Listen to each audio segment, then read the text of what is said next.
sa inakala nilang ayuda ng lokal na pamahalaan. Yun pala tungkol ito sa petisyon kaugnay sa pag-amyenda ng konstitusyon. Nasa frontline ng balitang yan si Gary De Leon. Naabutan ng News 5 si alias Mary, empleyado ng Quezon City. Loko-loko rin itong mga ito, no? Kunwari ayuda, yung pala PI, People's Initiative. Loko-loko kayo, ha? Grabe rin, no?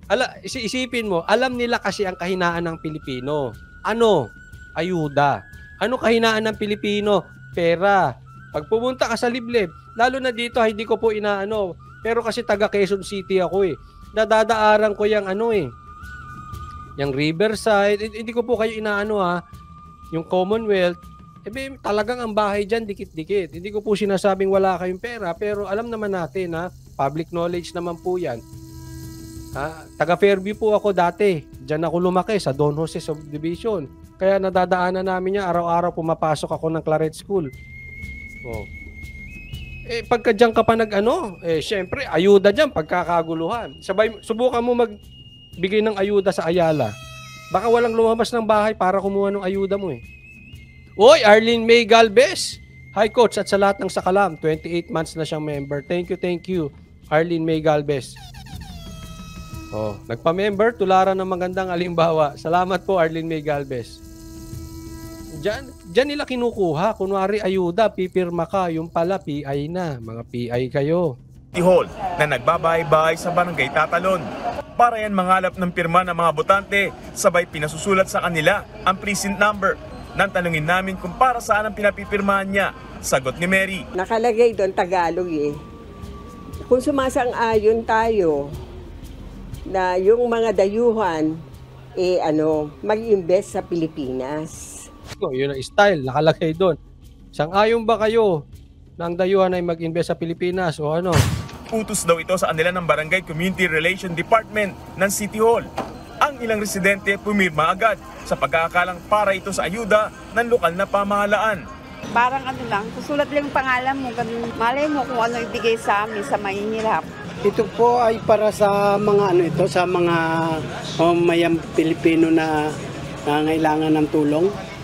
Hindi nila alam, naguguluhan na sila para sa mag-invest sa mga dayuhan, mga Pilipino nangangailangan ng tulong or ayuda. Hindi nila alam kung ano yung pinipirmahan. Kaya wag pirma ng pirma, mag-abroad, delikado yan.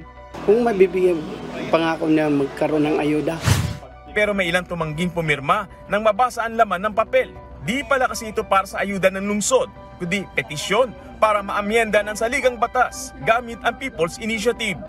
Kita mo mga loko-loko kayo, mga bastos kayo, mga animal kayo. Pasensya na po, pero talagang alantarang panloloko to. Alam mo kung walang makakasuhan dito, magkakasabwat kayo lahat. Illegal po yan. Nagpapapirma ka ng mali. So, wag na tayo maglokohan. Magkakasabwat kayo, kakutsaba kayo pag di nyo kinasuhan yung mga yan. Ewan ko sa inyo. Ang kakapal ng mukha, no? Magpapapirma.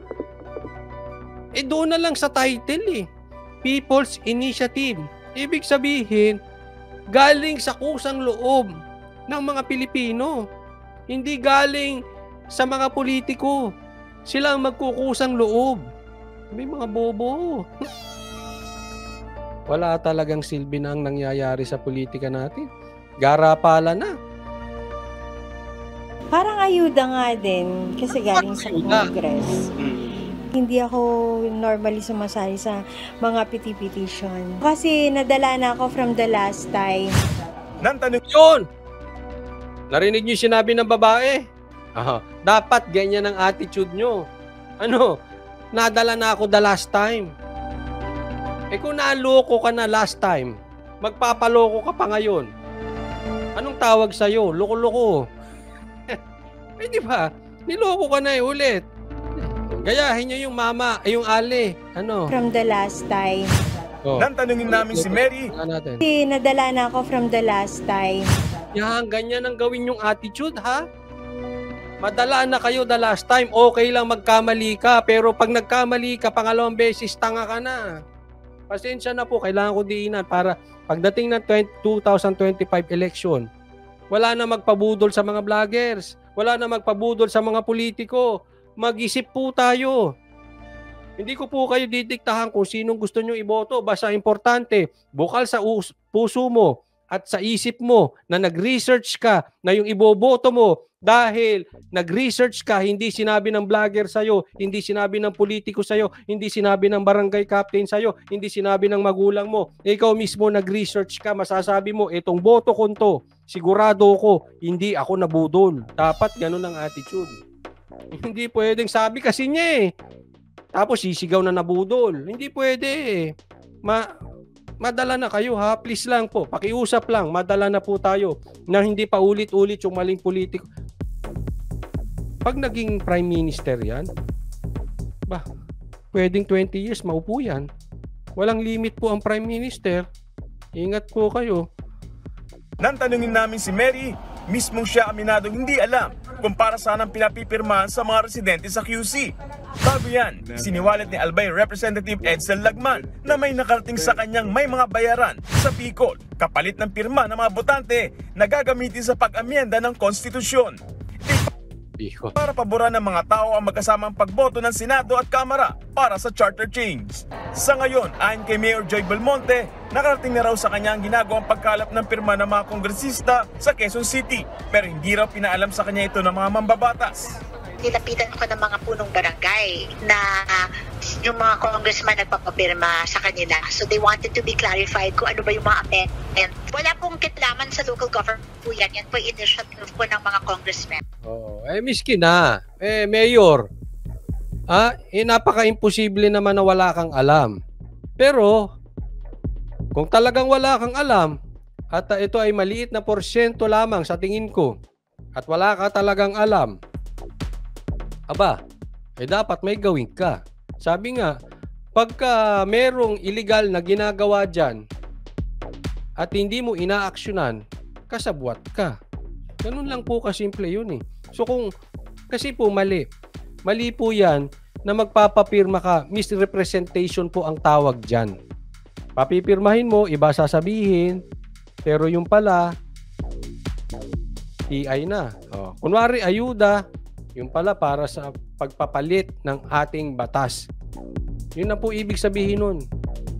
Padaliin na lang natin para maintindihan ng marami. Kung hindi ka kasabwat at hindi mo alam yan, aksyonan.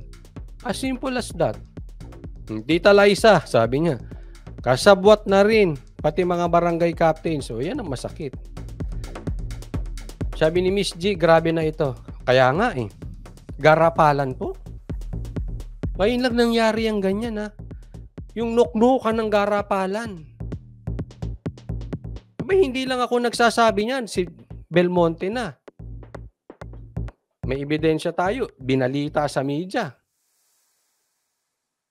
Pati si Pulong, galit na.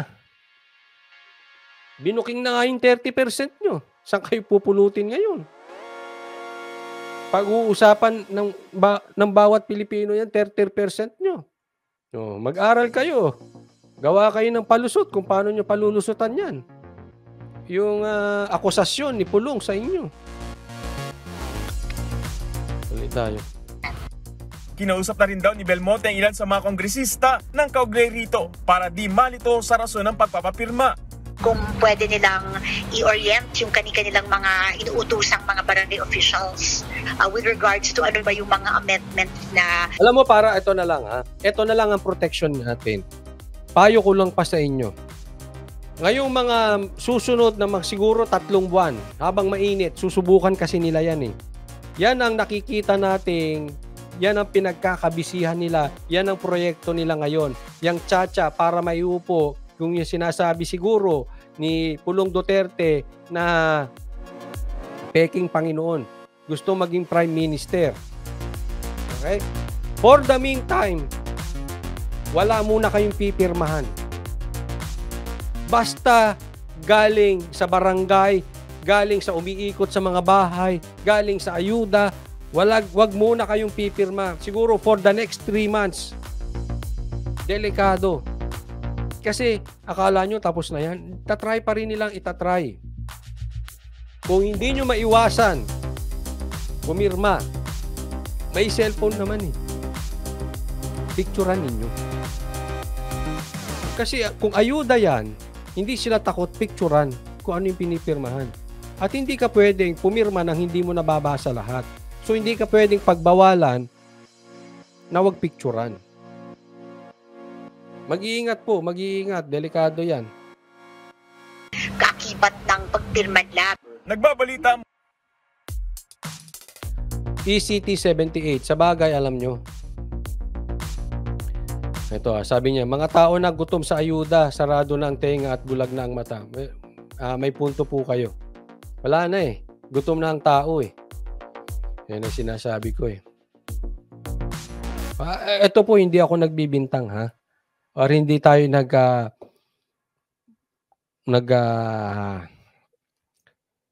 nagtutulak na maghimagsik ang mga Pilipino. Pero sa aking opinion, hindi ko alam paano nila isusurvive pa ito. Grabe na kabaho ng administrasyon. Grabe na. Kita nyo na lang yung trust rating ni Tamba, 29%. Speaker of the House ka. Ibig sabihin, ganun nakabaho ang tingin ng mga Pilipino dyan sa Congress. Dave Tibon, kaya nga mamadaliin nila yan eh. Ayaw nila matuloy yung election sa 2025. They know talo sila. Maswerte na nga kung may mga lumabas pa dyan na yung solid na dilaw. Malabong manalo yung mga dilaw. Pangalawa, malabong manalo pa nga eh. Kahit senador, ito si Tamba, malabo. Sabi dito, Nograles yan. Hindi Panginoon, yawa yan, sabi ni Emma. Ito naman, sabi ni Arthur Ang, pirmahan nyo, ilagay nyo, tambaluslos. Pwede. Sabi dito, iyan, sabi ni BBS Las Vegas, iyan yung sinasabi nila na bilyones na ayuda, budget, para dyan pala gagamitin sa pag-amyenda ng... sasabay mo yung ayuda, may ibibigay ngang ayuda, pero ang pinipirmahan,